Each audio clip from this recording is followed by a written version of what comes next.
संपूर्ण श्रीमद् भगवद गीता अध्याय 8। श्रीमद् भागवत गीता के 8वें अध्याय को आत्म संयम योग कहा गया है। भागवत गीता के अध्याय 8 में भगवान श्री कृष्ण अर्जुन को कर्म योग का विषय और योगारूढ़ के लक्षण, काम संकल्प त्याग का महत्व का वर्णन, आत्म उद्धार की प्रेरणा और भगवत प्राप्त पुरुष के लक्षण एवं एकांत साधना का महत्व, आसन विधि, परमात्मा का ध्यान, योगी के 4 प्रकार, विस्तार से ध्यान योग का विषय, मन के निग्रह का विषय वर्णन, योग भ्रष्ट पुरुष की गति का विषय और ध्यान योगी की महिमा कहते हैं।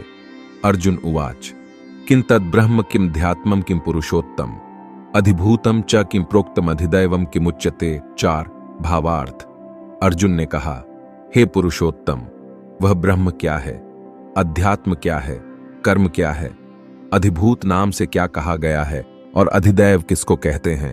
1 अधियज्ञ कथं कोत्र देहेस्मिन् मधुसूदन प्रयाण काले च कथम झयोसी नियतात्म भे। भावार्थ।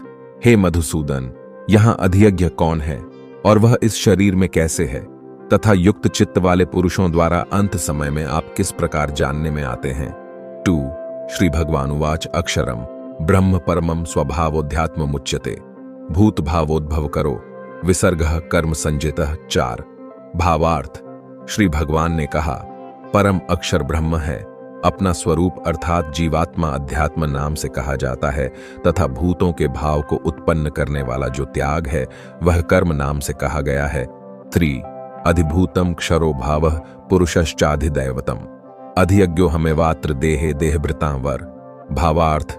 उत्पत्ति विनाश धर्म वाले सब पदार्थ अधिभूत हैं, हिरण्यमय पुरुष अधिदैव है, और हे देहधारियों में श्रेष्ठ अर्जुन, इस शरीर में मैं वासुदेव ही अंतर्यामी रूप से अधियज्ञ हूं। 4 अंतकाले च मामेव स्मरण मुक्त्वा कलेवरम ये प्रयाति समद्भावम याति नास्त्यत्र संशय। 4 भावार्थ। जो पुरुष अंतकाल में भी मुझको ही स्मरण करता हुआ शरीर को त्याग कर जाता है, वह मेरे साक्षात स्वरूप को प्राप्त होता है, इसमें कुछ भी संशय नहीं है। 5 यम यम वापि स्मरण भावम त्यजत्यन्ते कलेवरम तंतमे वैति कौन्तेय सदा तद्भाव भावितः। 4 भावार्थ। हे कुंती पुत्र अर्जुन, यह मनुष्य अंतकाल में जिस जिस भी भाव को स्मरण करता हुआ शरीर त्याग करता है, उसको ही प्राप्त होता है, क्योंकि वह सदा उसी भाव से भावित रहा है। 6 तस्मात् सर्वेषु कालेषु मामनुस्मर युद्ध च मय्यर्पि मनोबुद्धिर्मा में वैश्यस्य संशयम। 4 भावार्थ। इसलिए हे अर्जुन, तू सब समय में निरंतर मेरा स्मरण कर और युद्ध भी कर। इस प्रकार मुझ में अर्पण किए हुए मन बुद्धि से युक्त होकर तू निःसंदेह मुझको ही प्राप्त होगा।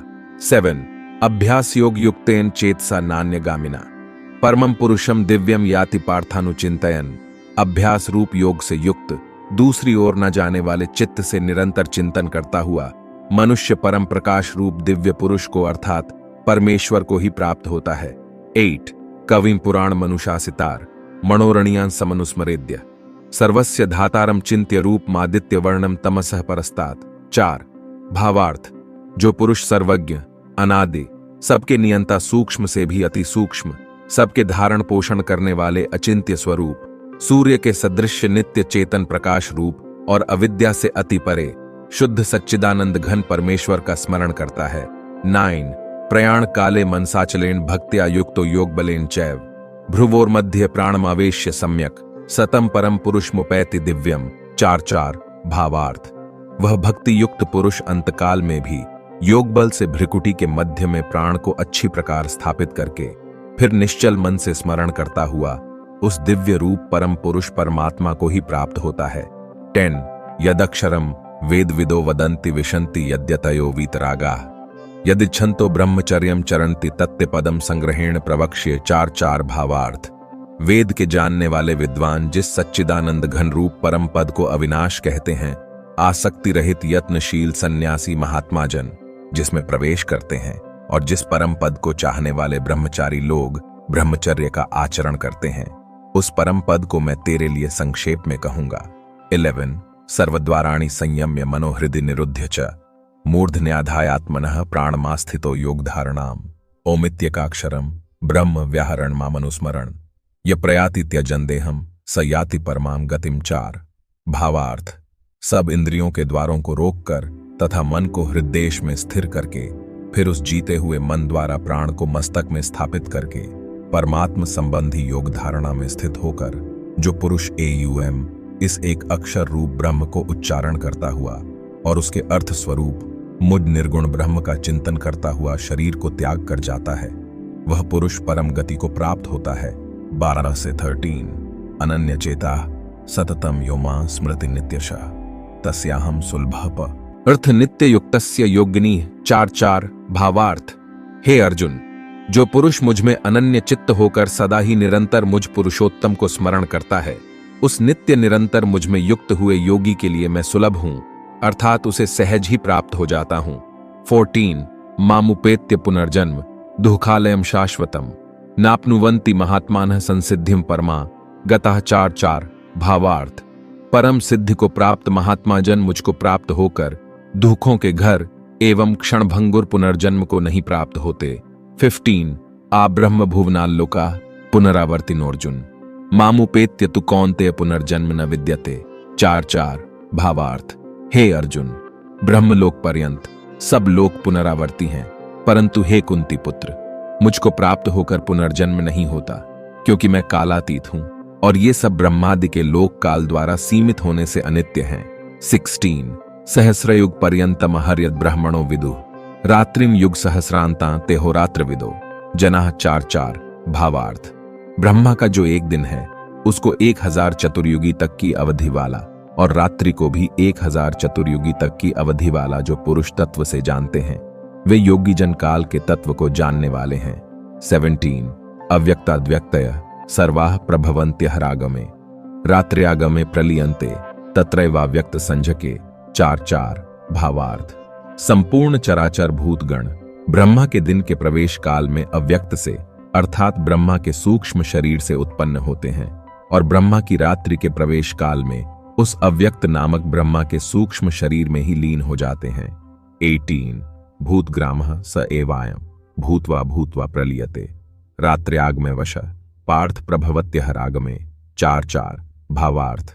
हे पार्थ, वही यह भूत समुदाय उत्पन्न होकर प्रकृतिवश में हुआ रात्रि के प्रवेश काल में लीन होता है और दिन के प्रवेश काल में फिर उत्पन्न होता है।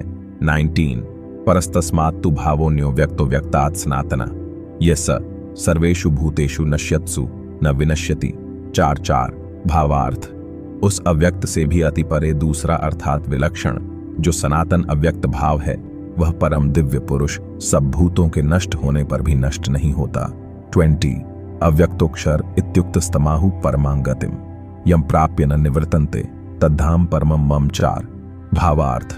जो अव्यक्त अक्षर इस नाम से कहा गया है, उसी अक्षर नामक अव्यक्त भाव को परम गति कहते हैं तथा जिस सनातन अव्यक्त भाव को प्राप्त होकर मन से वापस नहीं आते, वह मेरा परम धाम है।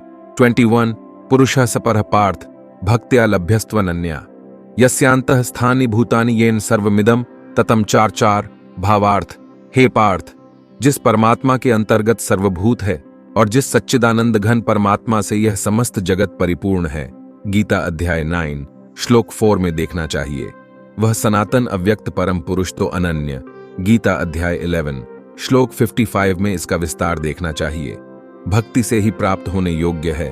22 यत्र काले त्वनावत्तिमावृत्ति चैव योगिनः प्रयाता यान्ति तंकालम वक्ष्यामि भरतर्षभ 4-4 भावार्थ। हे अर्जुन, जिस काल में शरीर त्याग कर गए हुए योगी जन तो वापस न लौटने वाली गति को और जिस काल में गए हुए वापस लौटने वाली गति को ही प्राप्त होते हैं, उस काल को अर्थात दोनों मार्गों को कहूंगा। 23 अग्निर्ज्योतिरः शुक्लः षण्मासा उत्तरायणम तत्र प्रयाता गच्छन्ति ब्रह्म ब्रह्मविदो जनाः 4-4 भावार्थ। जिस मार्ग में ज्योतिर्मय अग्नि अभिमानी देवता है, दिन का अभिमानी देवता है, शुक्ल पक्ष का अभिमानी देवता है और उत्तरायण के 6 महीनों का अभिमानी देवता है, उस मार्ग में मरकर गए हुए ब्रह्मवेत्ता योगी जन उपयुक्त देवताओं द्वारा क्रम से ले जाए जाकर ब्रह्म को प्राप्त होते हैं। 24 धूमो रात्रिस्तथा कृष्ण षण्मासा दक्षिणायनम तत्र चांद्रमसम ज्योतिर्योगी प्राप्य निवर्तते 4-4 2-4 भावार्थ। जिस मार्ग में धूमाभिमानी देवता है, रात्रि अभिमानी देवता है, तथा कृष्ण पक्ष का अभिमानी देवता है और दक्षिणायन के 6 महीनों का अभिमानी देवता है।